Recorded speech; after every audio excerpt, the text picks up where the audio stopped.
Okay, so this is part 2 of the video that I made for the steps that you need to take once you realize you are working in a hostile environment or workplace.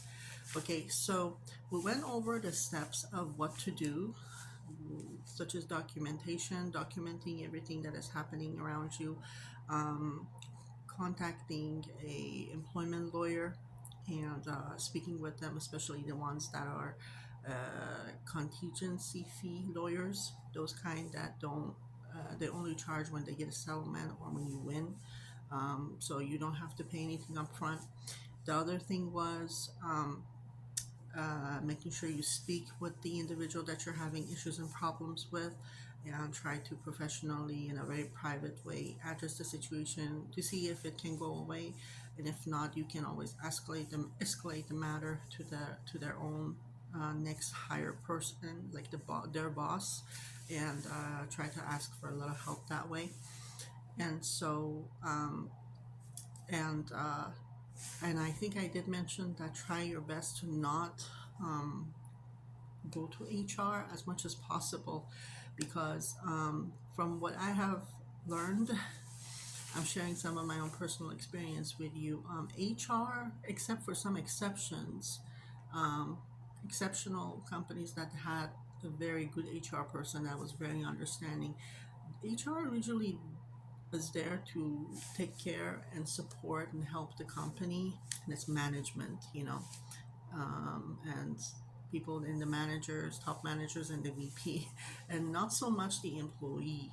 And once they understand that you are having a serious complaint about their management and their style, they might think, not it's not like they might think, they're probably realize that, well, this can cause issues for them, and if they think that this is not something that they can go to the manager and talk to them about, and they're not going to change, they're thinking that they look at you as somebody who's the troublemaker.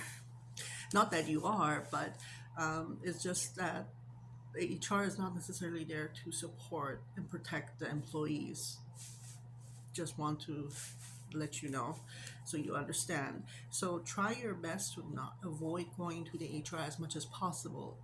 The best way, as I mentioned in my previous video, is to start documenting everything, so you have record of everything that is happening. If there are screenshots you need to make about, or take pictures of things, so you don't have to necessarily use the company email to have to send it to yourself, because if the company finds out, they can try to look into your emails and see if you have been sending stuff to yourself a lot. So try avoiding it and try to take screenshot with your own phone from anything that you need as much as possible. Another thing, but you need to have copies of everything that you have, and so again, as I said, the best thing is to document and go talk to a employment lawyer, because they can advise you on your legal rights and give you the best advice. HR is not really the way to go. So, because sometimes if the HR person is not really prepared for this, they can going to them can make the situation even worse, and um, you do not want that to happen as much as possible. If you're already having issues with the management and the manager that you're working with, going to the HR and for them to go confronting them, I know they're going to go and talk to them, but how do you think that manager is going to come treat you afterwards? Do you think that it's going to get any better? Or they're going to be like, how dare this person went and talk to the HR about me? So, especially, you have to be very careful the type of a culture, like depending on what culture this manager or this narcissistic boss is coming from.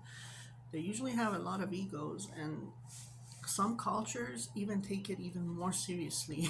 These type of going to HR and complaining about them, because in those cultures, people usually are very submissive. Okay, I hope you understand.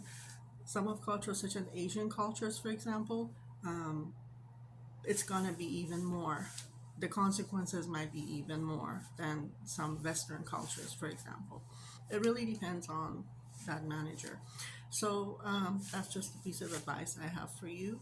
So um, so we went over this as well, and then I did mention dancing and exercise. That's also very important for you to move your body, and moving your body and exercising um, doesn't have to be too long, but as long as you're doing something, it's gonna make you feel good. And especially if you can do it when there's sunlight outside during the day, um, so you can get some sunlight, and it just helps with your morale and makes you feel better about yourself.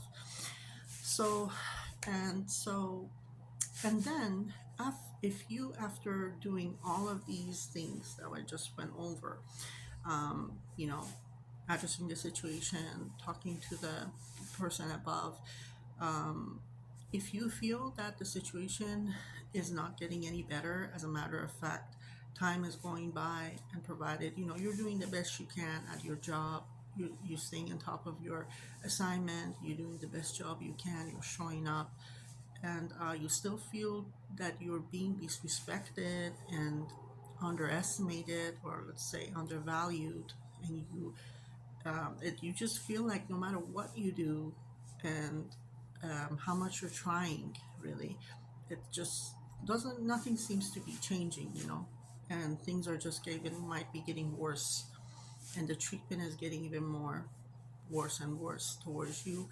um, and when you, let's say, talk to somebody, they're not taking any accountability about what is happening. They don't take any accountability on their part, and they don't take any responsibility, because narcissists don't do that. They think that they're perfect, and there is no issue to be fixed. So why bother? And if there is an issue, you're the problem.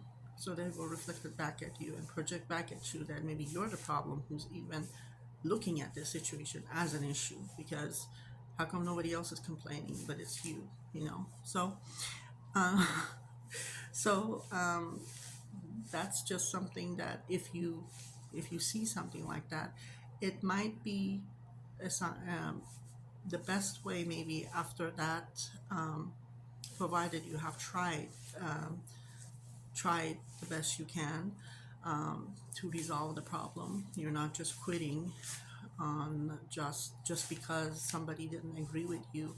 You're trying all the avenues, you're exhausting all your options, and nobody seems to be to you know seems to care and really willing to make any changes, so you feel a little bit better. And so in these type of a situation, it could be a sign that you might need to start looking for another job, and uh, so start creating your exit plan. And but you don't have to let anybody know that you're doing it, because especially in narcissistic abuse type of situations, do not try to bluff or make any threats, okay? Because your opponent most likely, the thing about narcissists is that these people, once they realize that you have seen through their plans and what they're doing, they can turn on you, and you want to try to not get to that point, and you want to be gone at that point. But so do not try to talk about your plans, but just start looking for an exit plan. And don't quit your job, because you do not want to let them, because they most likely are going to try to abuse you so that you quit. But don't do that, because you don't want to suffer financially as well as mentally, as you already have been dealing with that. So find another position, and then leave that toxic job, gracefully and with your head up high. So okay, guys, so I will be making another video about some of the other topics related to the hostile work environment. So until the next video, bye.